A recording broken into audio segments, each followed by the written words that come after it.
Great afternoon to all. In this video, we will discuss about the process of megasporogenesis and formation of mature embryo sac. In our previous video, हमने ovule के structure के बारे में study किया था. हमने देखा था कि न्यूसेलस प्रेजेंट होता है जिसके अंदर एम्ब्रियो सैक होती है.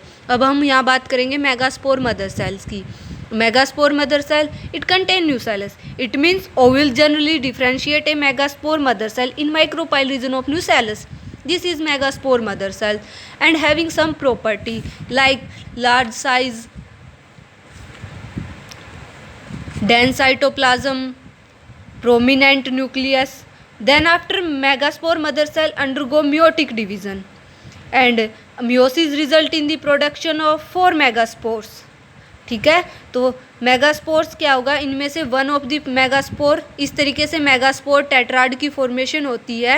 This process of formation of megaspore from megaspore mother cells is called megasporogenesis. और इसमें से एक ही जो मेगास्पोर्स होगा वो फंक्शनल होगा, other 3 are degenerate. This is chalazal and opposite to chalazal is micropyle end. ठीक है, और वही अब बात आती है मोनोस्पोरिक डेवलपमेंट की. इसका मतलब है कि only functional megaspore develop into the female gametophyte और एम्ब्रियोसैक. यानी the method of embryo sac formation from a single megaspore is monosporic development. हमने अब बात आती है कि जो एक फंक्शनल मेगास्पोर्स है उसका न्यूक्लियस है वो क्या होगा, माइटोटिक डिवीजन के अंडर जाता है, divide mitotically and form 2 nuclei.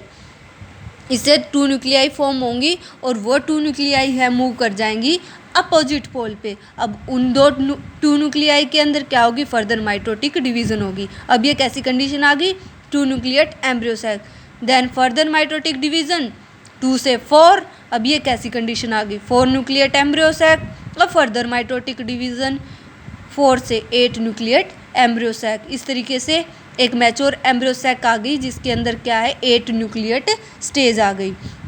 ठीक है, अब इसका डिस्ट्रीब्यूशन होगा, जो फीमेल गैमेटोफाइट है और एम्ब्रियोसैक है वो कम्प्लीटली फॉर्म्ड हो चुकी है. उसके बाद क्या होता है, जैसे 2 न्यूक्लिएट एम्ब्रियोसैक आई थी जिसके अंदर, उसके बाद 2 से 4 nucleate embryo sac, then 8 nucleate embryo sac. अब डिस्ट्रीब्यूशन होगा सेल का इनसाइड एम्ब्रियोसैक के अंदर. ठीक है, सेल अब सेल तो अब क्या है, न्यूक्लियस की फॉर्मेशन तो होगी, अब सेल का डिस्ट्रीब्यूशन होगा.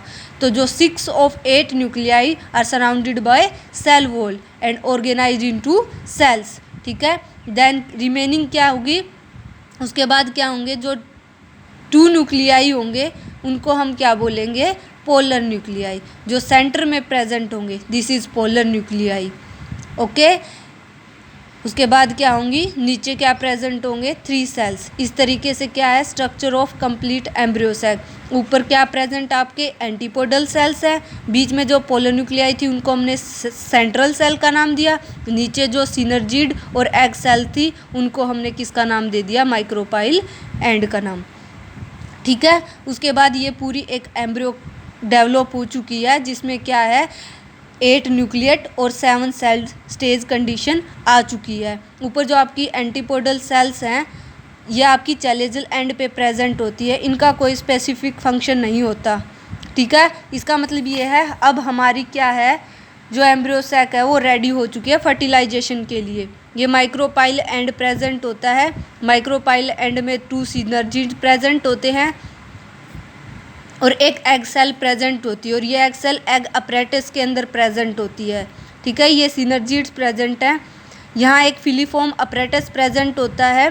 वो फिलीफॉर्म अपरेटस क्या बनाता है, एम्ब्रियोसैक बनाता है. यानी एक सेलुलर थिकनिक होती है जो पोलन ग्रेन को गाइड करती है इनटू द सिनर्जिड. ठीक है, अब ये था कंप्लीट एम्ब्रियोसैक यानी 8 न्यूक्लिएट और 7 sailed stage. Thank you, have a nice day.